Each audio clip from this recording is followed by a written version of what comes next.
Welcome back to another episode of 40 Facts About the 40K Universe. I am your host, Gershwan, and today we're going to be talking about Chaos Space Marine recruitment methods as we get into the recruitment world of a Chaos Space Marine. If you're new to the channel, subscribe. We post Warhammer 40K lore videos every single day. If you have any suggestions, please comment down below.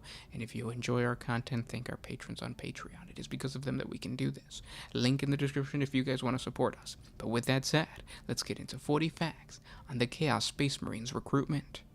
Terrorizing the galaxy since the dark days of the Great Crusade, the traitor Space Marine legions have been a terrible thorn in the side of the Imperium of Man. These twisted and corrupt superhuman warriors are much stronger than their loyalist counterparts. Blessed by chaos, the warbands of traitors enjoy longer lifespans, hardier bodies, and chaotic boons that no loyalist Astarte could ever obtain. However, the great downfall to the Chaos Space Marine legions is their inability to create more of their kind compared to the Space Marines of the Imperium.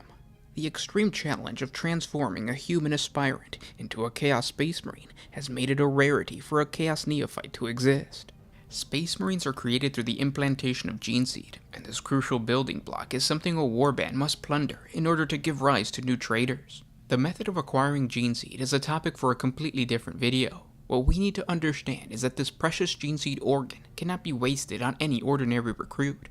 As such, the tests and trials of a Chaos Space Marine are even more challenging than a standard aspirant trial.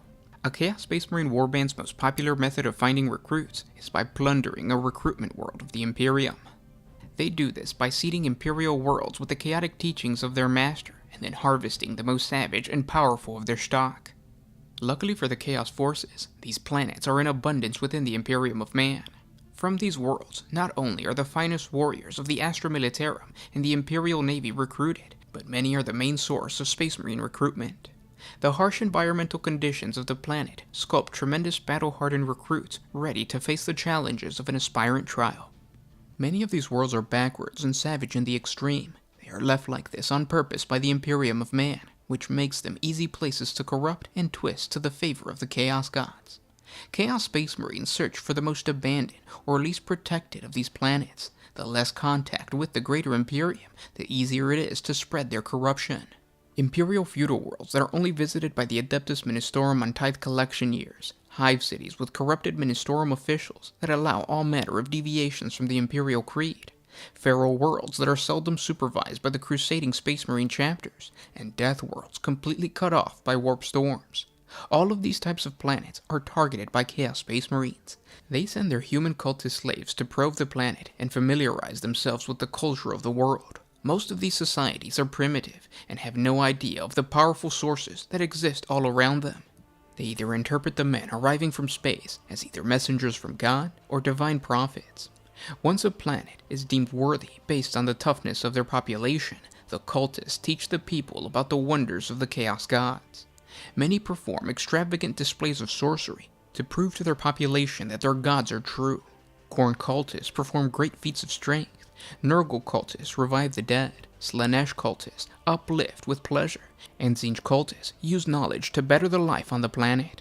Once the population, or part of the population, is wrapped up in the worship of the Chaos Gods, the Chaos Space Marines that will judge the future recruits descend from the heavens.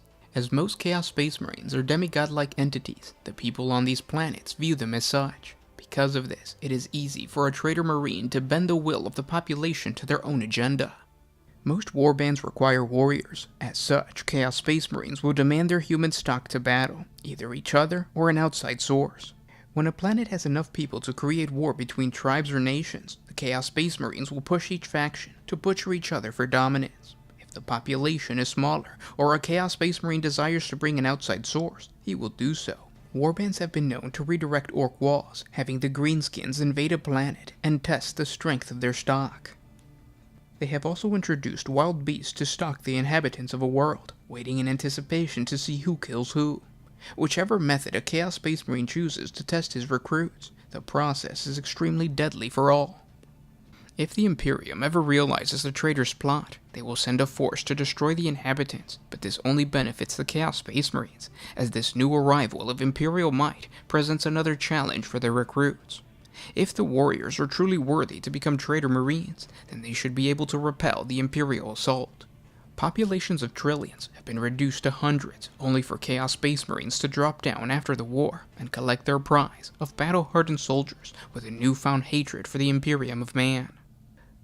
The heretical writings of the cultist Hetman describes this recruitment method so well. He writes, "I was born the sixth son of Kashkada. I was a Tabor on the day that the great prophet came amongst us. The Tabor were the outcast of the world. They were condemned because we were faithful in the gods of the four winds, the blood wind that fired the warrior soul, the plague wind that purged the weak, the wind of change that brought the gifts of the gods to man, and the scented wind that roused the passions. Our enemies were the Atman. They were the men of the cities who served the sky gods. For centuries they had scoured the grasslands, hunting us down, but with the coming of the prophet, that all changed. In my 14th year, I was part of a horde that swept into the city of Jagan and put the inhabitants to the slaughter. Those were great days. The Tabor were masters of the wider grasslands, raiding and plundering at our pleasure. I owned 4 gold-cased pistols and a fine Cassine saber. I flew my hawks, wore robes of silk, and accepted no insult from any man. One by one, the cities of the Atman fell before us, and great caravans of slaves stretched across the plains to the mountains of the prophet for sacrifice to the winds. The prophet was a man like no other. He was taller than any of the Tabor. He wore armor of jet and gold. His great gauntlet could shatter any barred gate, and his blade could cut even Cassine steel. No man could meet his burning gaze, and he taught the clan so much of the true nature of the gods and how to bring death to our enemies. Finally, our host met with the Atman army on the red grass. Standing with the enemy were 20 storm giants, heroes of the Atman, who it was said had traveled beyond the winds to the citadel of the sky gods, and had now returned to save their people from our wrath. The prophet told us that immortality would be the reward for those who bested them. My soul called for the blood of these warriors, and I charged gladly into battle. Over that long day, I charged 5 times. Each time I fired every pistol, but to no effect. The storm giants' armor was proof against my bullets. In each charge, I saw their guns cut through our squadrons, piling great heaps of men and horses before their lines. The evening sky turned blood red, and the air stank of death. The great horde of the Tabor, the sons of the prophet, was all but destroyed. My father was dead. My brothers were dead. I was wounded, and my fine saber broken, and yet my hatred for the enemy was greater than ever. We prepared for one last charge, no longer in squadrons, but a scattering of bloodied individuals awaiting for a sign of the prophet. Instead of raising the banner to signal another charge, he pointed to the crest of the hill at his back as the moon rose behind him. Over the ridge came demons with blood-soaked skin, bearing huge axes and swords. They rushed at the storm giants, and we followed. The warriors of the gods clashed, and the normal men were hurled about by the powers they unleashed. I staggered into a press clutching a broken lance. Flaming winds cast me down, but I pressed on, and thrusted my lance into the first of the storm giants I could reach. I struck him where his armor was twisted and melted. He fell, and as he did, the prophet leapt upon him, and with glowing blades cut him open and pulled the organs from his body. He held his bloody prize aloft, and told me immortality beckoned me. Scarcely 100 Tabor had survived the battle. The prophet asked me what I felt. I told him that I wanted vengeance against the giants who had killed my father and brother, against those who had shattered my clan, vengeance against their kin and their young, that I wanted to tear down their god and make them regret raising arm against the Tabor. The prophet was pleased with my answer, and said that I would travel beyond the winds with him, and I would also be a warrior of the gods. And this is only one of the Chaos Space Marine recruitment methods. They use many others to replenish their ranks. Subscribe to the channel to get more recruitment methods by the Chaos Space Marines. If you guys like this topic, we also created an overview of like how Space Marine or Chaos Space Marines recruit or how they get new recruits. I'll link that at the top of this video. If you guys have any suggestions for any other topics, please let me know in the comments section below. I hope you guys are enjoying our content. Thanks so much for listening, and thank our patrons on Patreon. It is because of them that we can do this. Link in the description if you guys want to support us. But with all of that said, I will talk to you guys tomorrow. This is Gershwan with One Mind Syndicate signing out.